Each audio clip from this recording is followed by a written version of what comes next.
وزیراعظم آزاد کشمیر کے سابق معاون خصوصی اور پاکستان پیپلز پارٹی آزاد کشمیر کے نامزد امیدوار اسمبلی حلقہ LA3 میرپور چودھری محمد اشرف نے پیپلز سیکریٹریٹ نانگی ہاؤس میرپور میں ایک پر ہجوم پریس کانفرنس سے خطاب کرتے ہوئے کہا کہ آزاد کشمیر کے آئین کے مطابق اسمبلی مدت ختم ہونے سے 60 دن قبل انتخابات کرائے جانا لازمی ہیں۔ الیکشن ملتوی ہونے کا کوئی جواز نہیں اور نہ ہی آئین اس کی اجازت دیتا ہے۔ چودھری محمد اشرف کا کہنا تھا کہ کو موجودہ اسمبلی کی مدت پوری ہو رہی ہے، لہذا اس سے قبل انتخابات کرائے جانا ضروری ہیں۔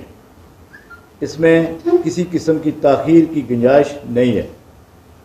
حکومت پاکستان آئین دشمنی نہ کرے اور نہ ہی آزاد کشمیر میں بے جا مداخلت کو برداشت کیا جائے گا۔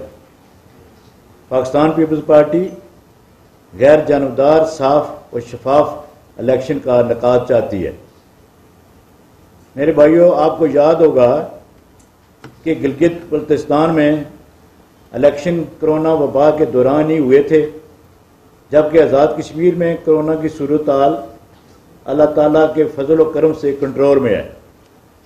اس بات کی بھی کیا گارنٹی دی جا سکتی ہے کہ آئندہ 2 ماہ کے بعد کرونا ختم ہو جائے گا؟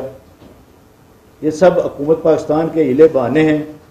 پاکستان میں تحریک انصاف کی کارکردگی انتہائی مایوس کن ہے اور ان کو پتہ ہے کہ آزاد کشمیر میں PTI کو عبرتناک شکست ہوگی۔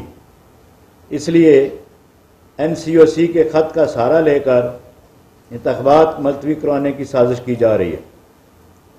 آزاد کشمیر الیکشن کمیشن آئین کے پابند ہیں اور اسمبلی مدت ختم ہونے سے 60 دن قبل الیکشن کرائے جانا ہر صورت لازم ہے۔